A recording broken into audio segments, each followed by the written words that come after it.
On va tester ensemble Dia, l'un des nouveaux navigateurs développés par The Browser Company. Il va donc être un petit peu différent de son prédécesseur, donc Arc, sous-connu de ce nom-là, et bien entendu avec une IA embarquée, d'où le nom Dia, bien entendu. Donc on va faire quelques tests dans cette vidéo assez simple. Je vais essayer de pas trop faire de coupures, donc je vais essayer de faire un montage même minimaliste pour que vous puissiez voir en live comment ça se passe avec différents tests que ChatGPT m'a donné. Et donc, on va voir ce que ça donne. Alors, petite précision, il faut savoir que Dia est accessible actuellement en bêta privée. Moi, j'ai réussi à le télécharger parce que je suis aussi membre Arc. Mais effectivement, il vous faut un Mac avec puce minimum M1 et version 14 au niveau du logiciel. Donc, déjà, l'avantage de Dia, c'est que lorsqu'on le lance, on a toute une panoplie d'options qui nous permettent de télécharger directement toute la data depuis Arc, donc de remettre nos préférences, de remettre nos données, nos mots de passe enregistrés, ça c'est plutôt cool. On recrée juste un compte et c'est parti. Et ensuite, tout ce qu'on peut voir, c'est qu'on arrive sur cette interface-là, donc elle est simple et minimaliste. Là, on tombe directement sur l'éditeur de requêtes de Dia. Donc on peut voir à gauche que là ici, j'ai déjà préparé donc les prompts qu'on va lui fournir. Donc on va faire de la recherche, on va faire de l'aide à l'achat, de la création d'un article de blog à partir de données de mon propre site. Donc on va voir ça ensemble. Donc en premier, bien entendu, il faut savoir que Dia sert pour plusieurs choses. On peut l'utiliser que ce soit pour faire de la recherche simple comme un navigateur. On peut l'utiliser pour écrire du code, on peut l'utiliser pour écrire des articles. Il est vraiment multifonction. Il y a une partie qui fonctionne en local pour les données vraiment privées et il y a une partie qui fonctionne sur les serveurs de The Browser Company au niveau du traitement quand ça devient un peu plus lourd. Mais il me semble qu'en tout cas, la totalité des données prend à peu près 3 à 4 gigas lorsque vous avez installé tout ça pour que ça tourne facilement. D'où le fait qu'il faut une puce M1 au minimum. Alors c'est parti, on va faire le premier exemple. Donc là, comme on peut voir, je suis dans une fenêtre vierge. Et ici, je vais lui dire compare les avantages et inconvénients de Notion vs Obsidian pour prendre des notes avec des sources fiables et récentes. Donc là, on lui demande avec le contexte, résume-moi les points clés en tableau. Ici, on peut voir qu'on peut même attacher des fichiers. Donc ça a l'air sympathique. Si on veut, on peut fournir du CSV, du PDF. On peut même écrire à la voix. On a l'option chat. Et si on déroule notre fenêtre, on a chat, write et code. Donc ça m'a l'air plutôt sympa. Donc déjà, ce qu'on va voir, vu que c'est un live test, je n'ai pas fait de test au préalable plus que ça, on va simplement lui fournir en tant que chat et on va voir un petit peu ce qu'il va nous fournir. Donc là, il vient de finir son résumé au niveau de ma première demande. Donc contrairement à tout ce qui est Notion, idéal pour la collaboration et la polyvalence, Obsidian pour la confidentialité. Il a bien respecté ma demande, il a bien fait un tableau. Donc là, on peut voir les critères, l'interface, collaboration. Donc c'est plutôt sympa, comme ça nous permet de voir et de se décider par rapport aux deux. Il nous a fait un point clé à retenir, les inconvénients de Notion, par exemple dépendance à Internet et au cloud. Ici, on voit les avantages d'Obsidian. Notes stockées localement, confidentialité maximale. Et c'est vrai que c'est un grand gain de temps parce que plutôt que de faire votre recherche sur Internet ou même d'utiliser SearchGPT directement depuis ChatGPT en ayant que ce soit en gratuit ou en payant, ici, pour l'instant en bêta privée, Dia est gratuit. J'espère que ça le restera en tout cas comme ça. Mais c'est vrai que c'est pratique. On ouvre son navigateur, boum, on pose son prompt et sa recherche. Pas besoin de passer par ChatGPT, d'aller demander des requêtes à l'intelligence artificielle qui va nous rediriger vers des sites. Non, ici, il va directement extraire et tout vous mettre au même endroit et c'est quand même largement plus sympa. Donc pour ce premier point, on peut dire que c'est réussi. On a quand même un résultat global qui est sympa. Donc maintenant, on va passer au deuxième exemple. Donc ce que je vais faire, c'est que je vais ouvrir une nouvelle fenêtre. Je vais éviter de lui fournir tout au même endroit, comme ça il sortira pas de son contexte. Donc la deuxième, c'est je cherche un ordinateur portable pour du montage vidéo 4K sous 1500 €. Alors personnellement c'est compliqué ce genre de tâche, parce que moi-même je suis sur un MacBook Pro M4 Pro. C'est le minimum syndical quand on fait de la vidéo 4K. Mais bon, là on va lui fournir vraiment un prompt simple pour lui dire voilà, trouve un PC dans les ordres de prix que je veux. Liste-moi les meilleurs modèles actuels avec lien, spec, avis et note-les en fonction du rapport qualité-prix. Donc c'est parti, là on fait pas de recherche internet, pareil, on va lui soumettre en tant que chat et on va voir la réponse qu'il va nous fournir. Alors, au niveau de sa réponse, on peut voir qu'il nous a donc fourni plusieurs modèles. Donc après, on va aller vérifier si les sources sont bonnes. Donc pour le moment, on trouve le Asus ZenBook 14 OLED, donc au prix de 1499, avec un processeur Intel Core Ultra 7 155H. C'est vrai que je suis un peu vieux au niveau de Windows. Depuis que je suis passé sur Mac, je connais plus trop au niveau des processeurs. Mais Intel Core Ultra 7, ça m'a l'air déjà d'être pas mal. RAM 16 Go, par contre, c'est un peu moyen. Stockage SSD 512 Go, bon, pourquoi pas. Écran 120 Hz, ça c'est un vrai plus. GPU Intel Arc intégré, ok. Autonomie de 15 heures. Et là, il nous met directement un lien Asus ZenBook. Donc, ce que je vous propose, c'est qu'on clique dessus et qu'on aille voir si toutes les informations sont bien citées et qu'elles sont bien présentes. Alors, on fait face à un premier problème parce qu'effectivement, je lui ai demandé d'aller me chercher des informations sur le Asus ZenBook et malheureusement, effectivement, il m'a redirigé sur la Fnac, mais par contre, la page n'existe pas. Donc, c'est vrai que ça va être compliqué d'aller vérifier l'information qu'il nous a fournie parce qu'effectivement, notre rapport qualité-prix nous met du 5 étoiles. On peut voir que c'est sur FR Android de base qu'on a donc l'information. Donc, si je clique dessus, effectivement, là, oui, on va retrouver les informations par rapport à ce modèle, mais c'est vrai qu'il nous a mis un lien Fnac qui du coup n'est plus valide et ça c'est un petit peu moyen niveau marketing du côté de DIA. Ensuite, pour continuer dans sa lancée, donc il nous propose un MacBook Air M2. Alors oui, je confirme entre guillemets, j'en ai un aussi dans mon tiroir. J'étais sur un M2 avant de passer sur un M4 et effectivement oui, il est assez puissant pour faire du montage, mais c'est vrai que c'est pas non plus le rêve. Si je suis passé sur un M4, c'est qu'il y a des raisons, ralentissement, chauffe, etc. Donc ça peut être une bonne idée, mais en tout cas c'est vrai qu'il va plus avoir tendance à dire par rapport aux avis qu'il y a, mais pas nécessairement par rapport aux specs.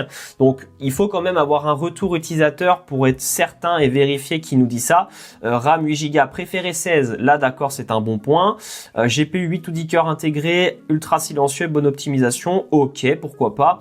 Ensuite il nous propose le MSI, le Dell Inspiron Acer Nitro 5. Ouais, je suis pas sûr de ça, mais bon, pourquoi pas.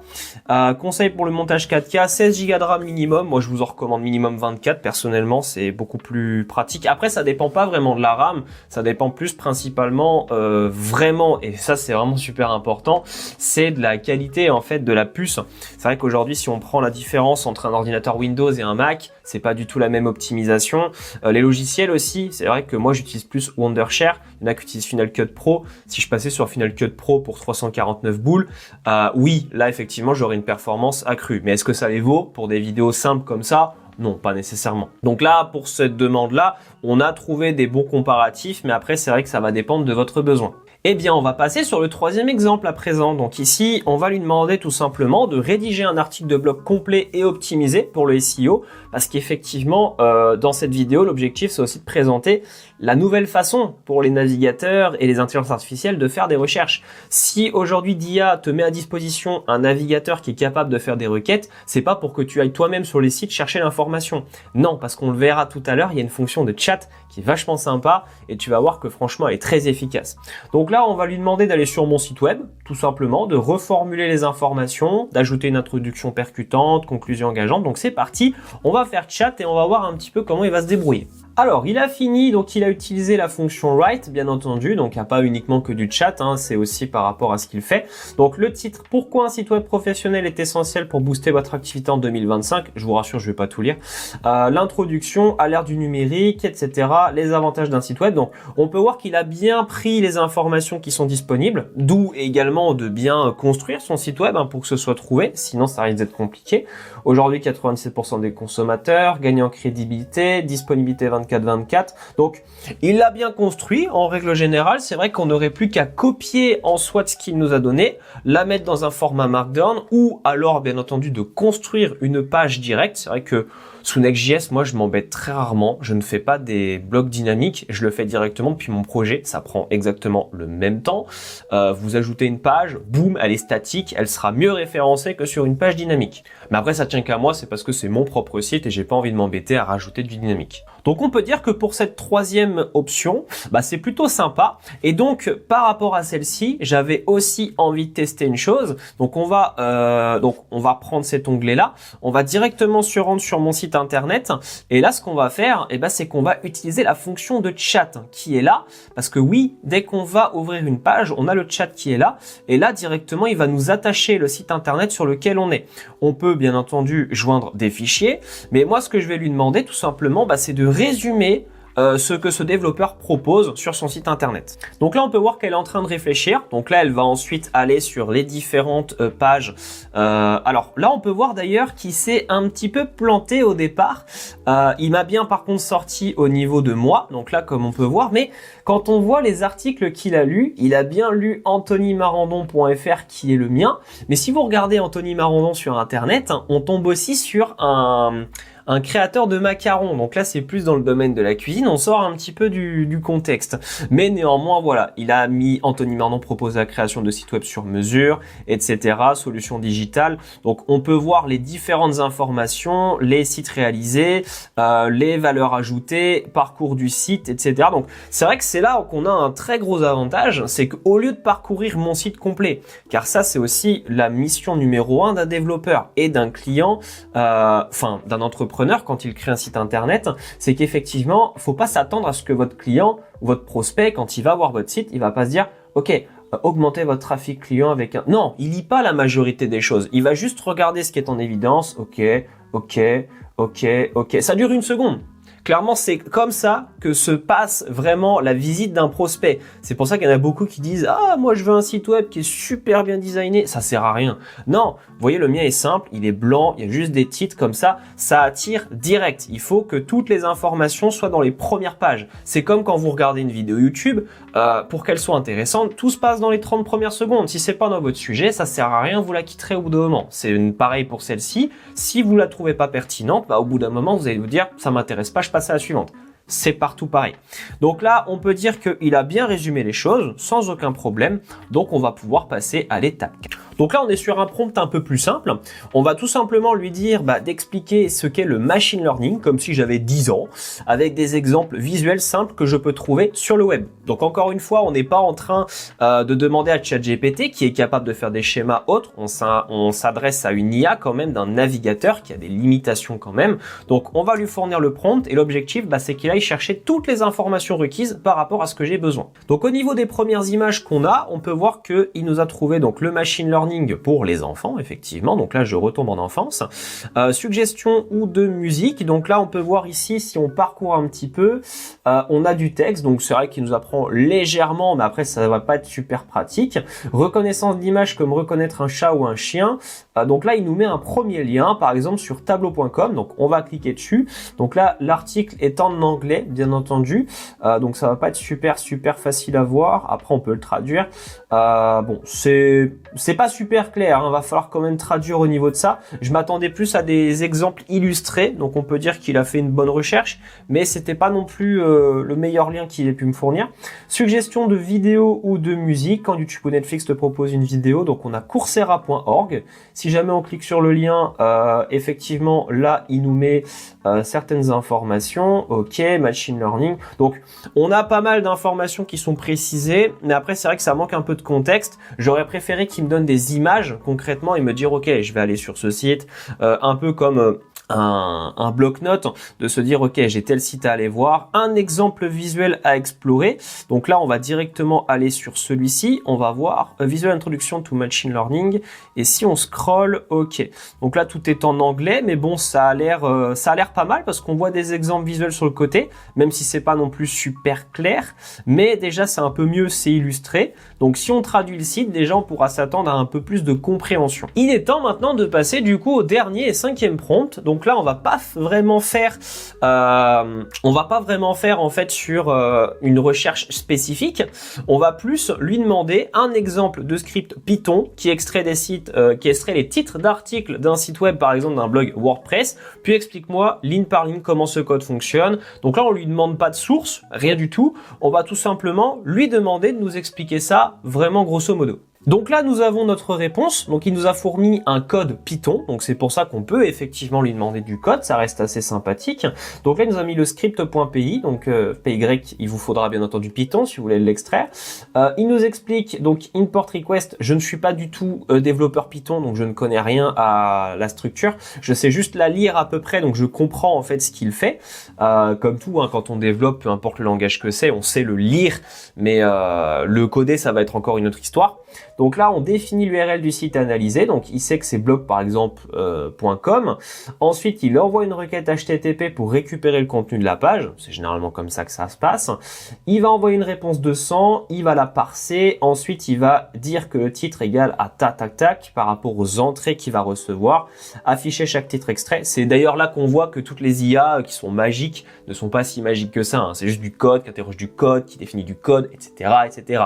C'est comme ça que ça se passe. Mais en tout cas, il nous a expliqué pas mal de choses. Explication ligne par ligne, le import request importe la bibliothèque request qui permet d'envoyer des requêtes HTTP en Python nativement. Si on va par exemple sur le 4, response envoie une requête HTTP get à l'URL et stocke la réponse dans la variable response. Le 7, par exemple, recherche toutes les balises H2 ayant la classe CSS entry title. C'est souvent le cas pour les titres d'articles WordPress. Donc là, il se fie à un cas général. L'étape 9, print, donc affiche le texte du titre en supprimant les espaces inutiles. Donc ça, c'est un formatage. Et après, il nous dit, voilà, si vous voulez exécuter ce script, installez Pip depuis cette manière-là, directement sur votre appareil. Et vous pouvez discuter avec lui pour que ce soit mieux et par rapport adapté à votre modèle. Donc, qu'est-ce que je dois penser de ce navigateur? Je trouve qu'il est sympa. Alors, évidemment, dans cette vidéo, on a fait uniquement des tests d'IA, par exemple, parce que c'est purement là-dessus qu'il est centré. On va pas juste faire des recherches internet. Ça, Arc, Chrome, Safari, ils savent tous faire. Non, le moteur principal de ce navigateur, c'est le fait qu'il ait une IA embarquée et qu'on peut faire de la recherche. Pour moi, c'est purement ça, le style de navigateur. On va pas tester d'autres fonctions.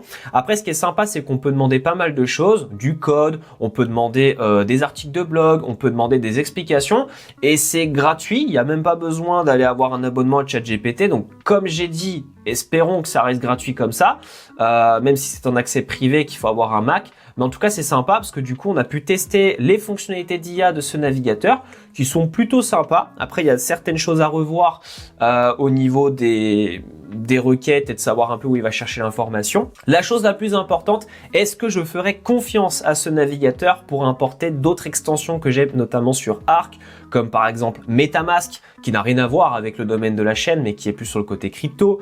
Là, effectivement, non, je vais plus avoir de la vigilance à importer des bibliothèques qui exposent des phrases secrètes ou que ce soit même de la sauvegarde de mots de passe. Tant que le navigateur n'est pas encore en phase vraiment de développement production à long terme, je vais encore rester sur Arc et bien entendu Chrome qui sont des piliers au niveau du web, même si Arc a été arrêté de développer. Mais en tout cas, c'est plutôt sympa. On aura pu voir un peu les différents exemples. J'espère que cette vidéo aura pu te plaire, qu'elle aura pu te permettre de voir comment fonctionne ce navigateur. Si c'est le cas, fais-le moi savoir, lâche un pouce bleu, abonne-toi, partage cette vidéo et on se retrouve bientôt pour d'autres tutoriels. Sur ce, bye bye.